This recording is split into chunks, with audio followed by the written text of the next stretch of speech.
Hey everyone, welcome to the Redlands Rundown, your official podcast of Redlands Community College, where we're committed to helping our students find success at college, in their careers, and with everything in between. My name is Macy Scotton, and with me I'm Sydney Dacus. I'm the Career Readiness Specialist. And I'm the coordinator of strategic partnerships. We both wear a few different hats here, but we're really excited to start this podcast and try to do a few different things with the podcast. But this is just our kickoff episode. So we'll talk a little bit about ourselves, our journeys as students and now employees of Redlands, and some of the things that we think our students should know and the resources that we have on campus. So let's start with talking a little bit about how each of us found Redlands and got started here. Sydney, I'll let you start. Yeah. I feel like I have a similar experience, honestly, to a lot of people. I wouldn't say that when I was dreaming of where I wanted to go to college, Redlands was necessarily the first one that came to mind, mostly because I grew up 30 minutes from here, and I wanted to go out somewhere different. I wanted to go out farther. And I started looking at the different options for myself, and I started thinking about money, timing, expenses just in general, and not just of tuition, but of if I have to live on campus, if I have to drive to campus, what does that look like for me? And funny enough, my dad said, you have a full ride to Redlands. You can go to Redlands or you can pay your way to another school. Yeah. And that probably sounds like really harsh love to a lot of people, but it was kind of the kick that I needed to realize this was the best move for me at the time. And I'm so glad it happened. I'm so glad I ended up where I did. It created the perfect pipeline for me to come here and get my liberal degree, and not my liberal, but my general degree, which was called and is now called Liberal Studies, and then go on to USAO and do what I was hoping to do from the beginning. And so it turned out to be just the perfect plan. It did take a little bit of pushing from my dad, and it took a little bit of resistance from me. Yeah. But I wouldn't change anything for the world. And I think that's a very similar experience probably to a lot of our students. For sure. And not to say that Redlands isn't a great school, because it is, and I loved my time here, but I think we don't always think about how perfect that a community college could be for a lot of people. For sure, especially when it's right in your backyard. Yes. And sometimes you are excited to get a little further away from home, but a start right in your backyard or somewhere close to home can a lot of times have a lot of upside, whereas going further away or to a bigger school may pose more challenges. Yeah. So yeah, I think your story is a great testament to that. I got here and I thought, oh my gosh, I would have died at OSU. I would have been late every day. The campus is so huge. I wouldn't have spoken. Not that I spoke here, but I definitely would not have spoken when there was millions of people in a classroom.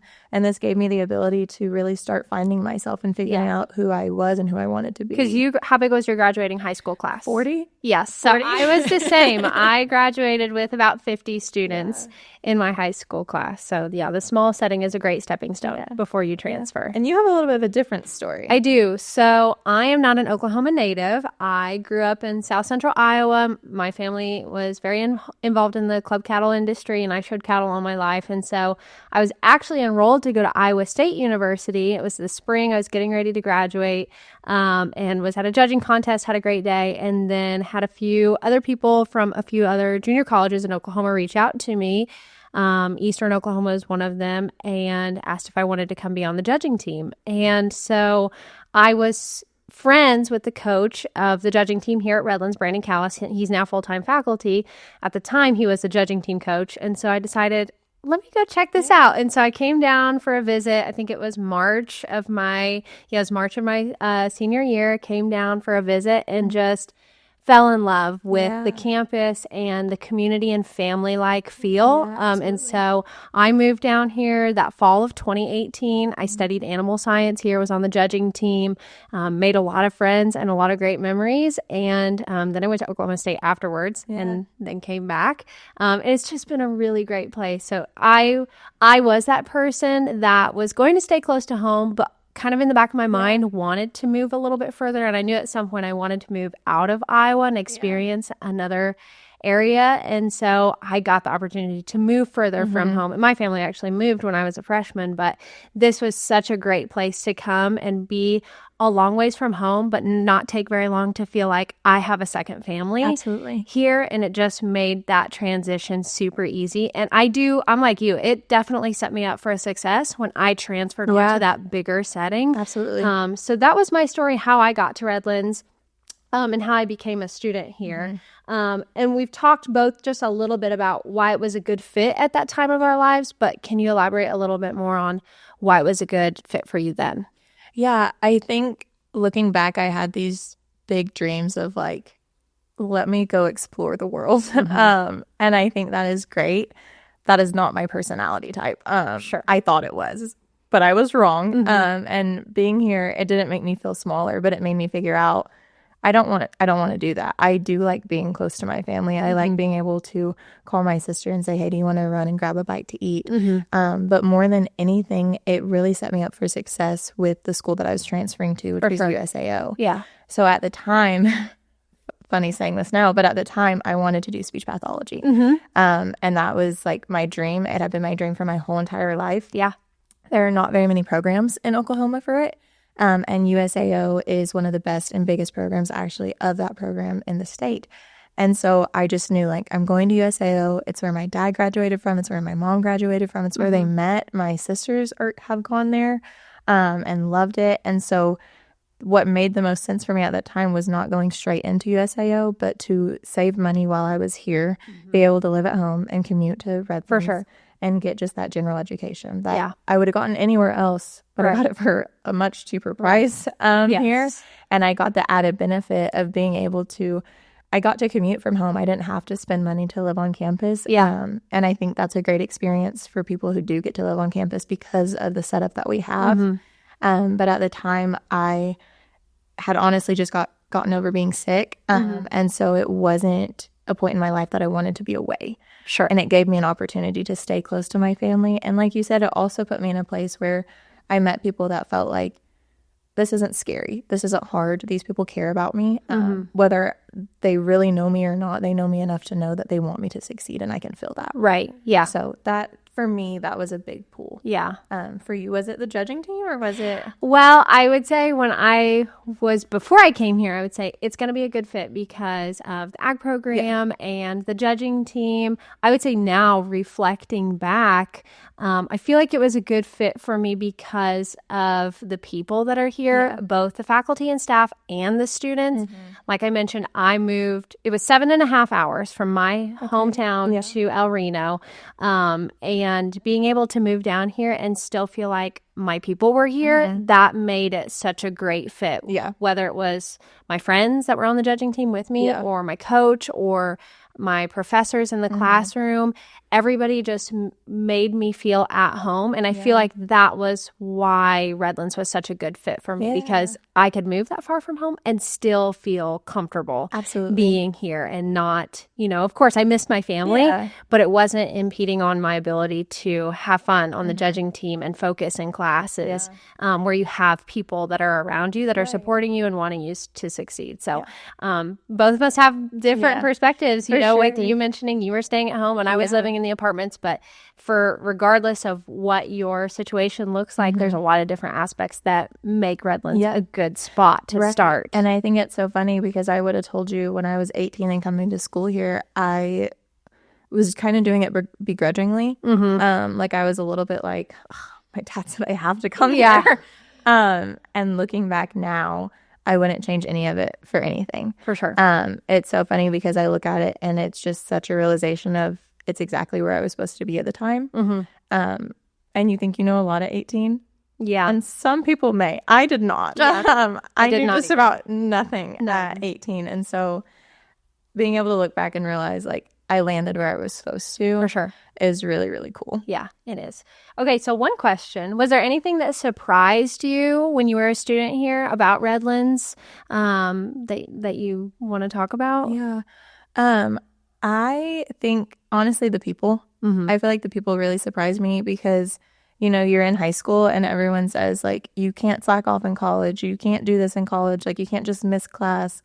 And then you get to college and people are so kind and so understanding, especially here. I know that's probably not the case everywhere, but I felt like a lot of the time with my professors, I did just have this relationship where like, no, they weren't my friend, but they were someone that was a mentor. They were a mentor to For me. sure. Yeah. And I think specifically I had one relationship with my history professor, James Tabor, who he absolutely changed my life. He changed my viewpoint on the way that I looked at history and on my interest levels in history, to be honest with you. And I ended up having a history minor at USAO because I loved his classes so much. And so I think the people surprised me, but also the people that brought out interest in me really surprised me. The fact that someone was able to like plant this knowledge and me be excited by it. Yeah. Because I would have told you before, like, history. Yeah. That's kind of how I feel now. I shouldn't say that, but I feel that way a little bit now sometimes.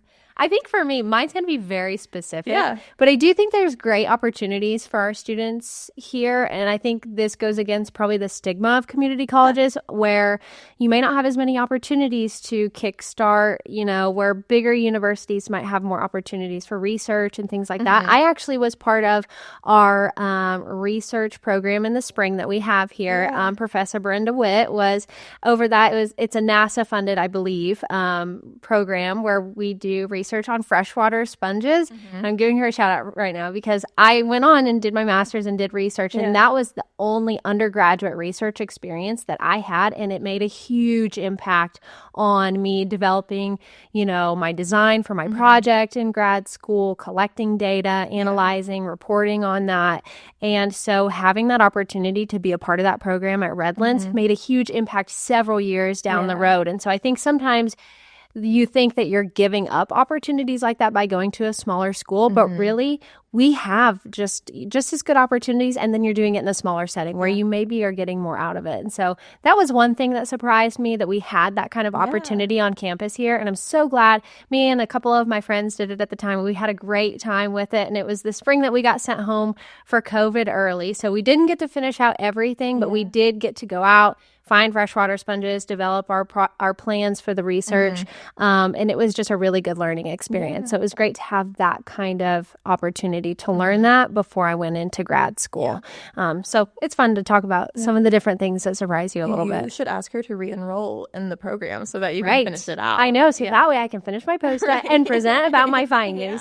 Okay, so I want to transition a little bit now and talk a bit more about what makes Redlands unique. And we've kind of hinted to a lot of these things with our personal experiences and things that stood out with us. But talk to me a little bit about what you feel like makes Redlands unique whenever you're talking with somebody about our campus and what we have to offer. Yeah, I think it always comes back to the people, to be honest with you, and not even just the people, but the size that we are and that we're able to maintain, mostly because it does give you those personal relationships. For sure. You sit in a classroom, and I've had students previously when I used to enroll students who would come in and say, like, what do you mean I'm only going to have 20 people max in my classroom? Yeah.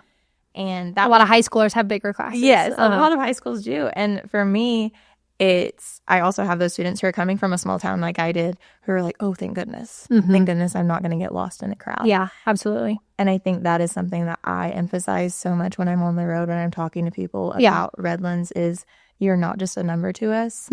I have students to this day. I don't even enroll anymore, but I have students to this day that will stop me in the hallway and that I still know, like, I know where they're from. I know what classes they were taking. Yeah. I know what job they're doing. And I know these things about them that you don't get to have that experience at a lot of different places. For sure. Not because intentions aren't well, but because there's so many people on that campus. How are you supposed to possibly know everyone? Yeah. And so I would say the connections that you're able to make for sure. And then just the flexibility that we allow. Yeah. We have so many online classes. We have classes that you can commute to. I mean, that's what I did for 2 full years. I did a lot of online, but I also came up to school here. And so it gives people flexibility from all different backgrounds because you may be a working mom. You may be a single dad. You may be all these different things, or you may just be having to work to pay for college. Yeah. And so maybe you can't be here from 8 to 4, whatever it might be, but you can get your degree online. And I feel a little bit of like that's what we pride ourselves on is at Redlands, we are really here to work around you and your schedule, and we are going to try to make it work as best as we can. So you don't have to make any more sacrifices, or you have these other boundaries that you're having to, get over to be able to come back to school and finish your degree. Or if you've never been to school, come for the first time and do your degree. And so having that flexibility of the online classes, the hybrid classes, in person, it really opens the door for a lot of our non-traditional students, because we do have a lot of those here. And I think it all ties back to that connection that you make, because like you said, that is our goal, is to make this easier on you. It's to break those barriers down. And so I think a lot of big colleges and campuses, they can't have that personal touch of like, what makes this easiest for you? What makes it where you can do this and where you can accomplish this? But I just think it is such a wealthy environment in the sense of how you feel when you leave here. Yeah, for sure. What about you? I'm sure you have comments. Yeah, so the other thing that I was going to mention, we've talked a lot about doing your general education curriculum here, but also I don't want to skip over the fact that we do have specific majors and programs, regardless of what your interest is. And so like I mentioned, I went through our animal science program. And so our agriculture department is one of our bigger departments that we have here. I don't know off the top of my head how many students we have, but that has continued to grow because of our livestock judging team that I was a part of and help with now. Our beef show team, our shooting sports team, all of those competitive teams have really helped grow our ag area. And then we also have our artificial insemination certificate where students can learn how to AI livestock hands-on. And so while we do have general ed curriculum, we do also have very specific things. So, agriculture, like I mentioned, animal science, ag ed, ag comm, those are some of the degrees that we have. Nursing is another really popular one that we have. Obviously, you start and do your prerequisites, but then you can finish with your RN degree, and that sets you up to go into the workforce, or if you want to transfer on for your BSN, that's another opportunity for a lot of students, and there's a huge demand for nurses right now, especially in Oklahoma. So that's a promising area. I'm trying to think of other majors that we have as well. We have psychology, which is huge, especially if you're transferring into somewhere else.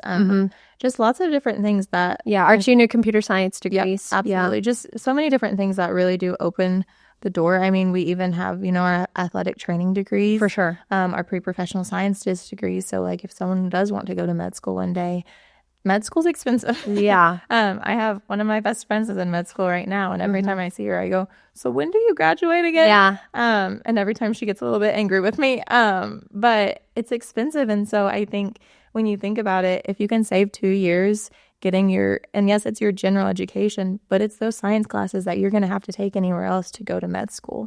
And so we have so many different options. And like you said, our computer science programs, and you have a very interesting viewpoint on this because of the programs you've developed. I can talk about that. And I skipped over this part. So we also have applied technology degrees, and those are designed to allow our technology center students that have done a program at an Oklahoma Career Tech Center the opportunity to get college credit for the programs and certifications that they're doing there.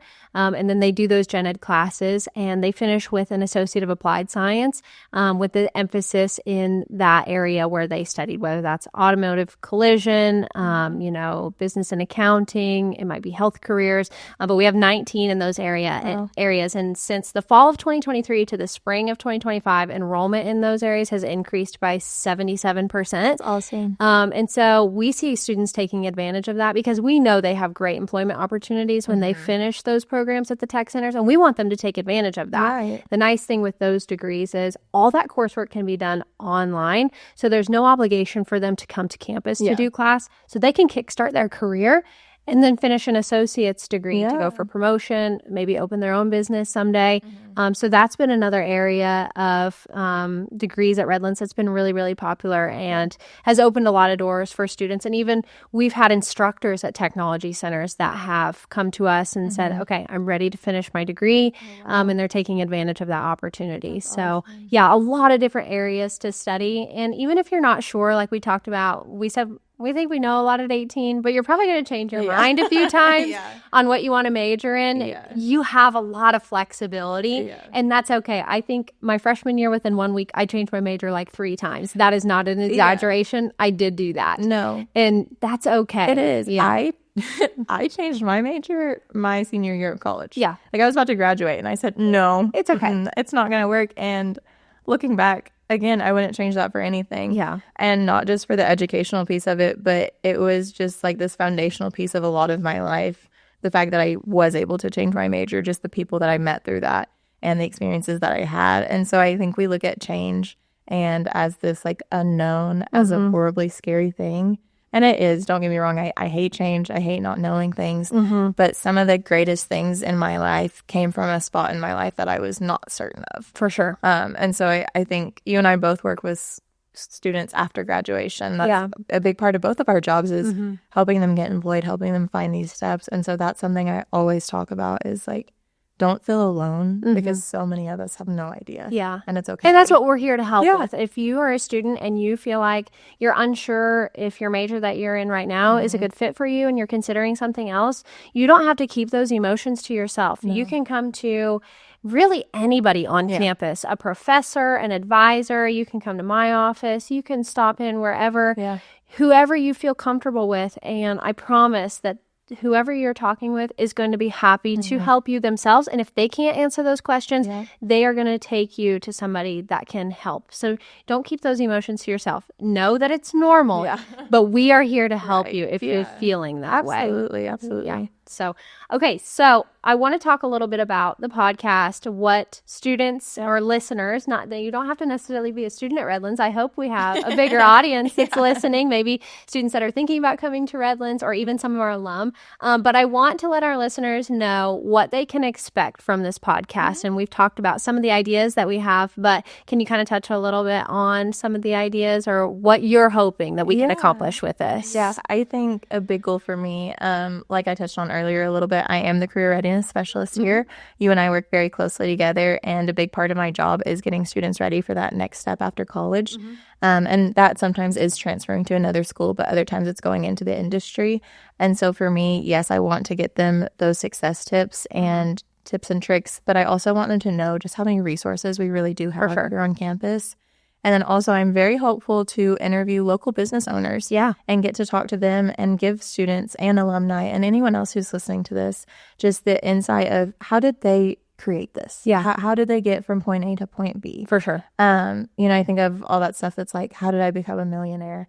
And I listen to that. Like, I want to tell me your secrets. I want to know what you did because I want to do it. Yeah. And so I think it's even more personal and so intentional that it's local businesses here, that it's people that, because sometimes when we're hearing Kim Kardashian talk about it, it's like, okay.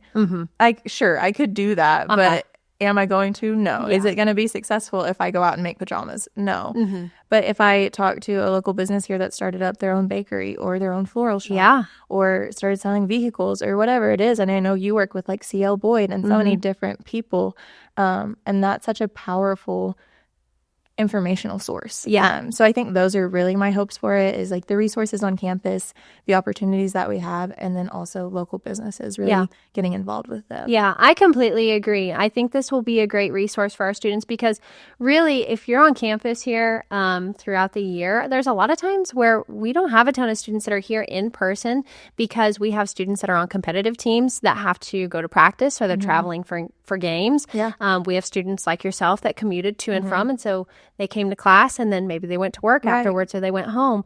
And we have some students that are totally online. And so some of the things that we'll talk about, the resources that we have at Redlands, the business owners and professionals that we have on the podcast, the things that they have to share. We want all this information and resources to be accessible to all of our students, regardless of what your schedule looks like, how much time you're spending on campus. And so that's really my hope with the podcast, is to make this information accessible to anybody, even students that are thinking about coming to Redlands. So they have a little more insight on what their time might look like as a student here and what they can expect. And, when they're here, they might recognize you or I or a faculty that was on here or another student. And so that just gives them a little more insight on, okay, I can see that there's a good sense of community here. Yeah. I really like the things that you guys talk about. I can relate to that. So that's my hope and plan for the podcast. I think definitely being able to bring the idea of college back down to earth and making it less scary. And I'm excited because some of the guests that we already have lined up are going to be able to give us insight into how do I do this if I'm a first generation college student? How do I do this if I'm low income? How do I do this if I went to college but haven't gone again and I need to start over? Yeah. Or how do I do this if I'm just graduating high school and I've never done this before? Absolutely. And so, like you said, I think just getting it back to that ground level and making it accessible for people to know it's okay and like we're here to help. Yeah, for sure. And I think that kind of takes us into our last portion that I wanted to talk about before we kind of wrapped up.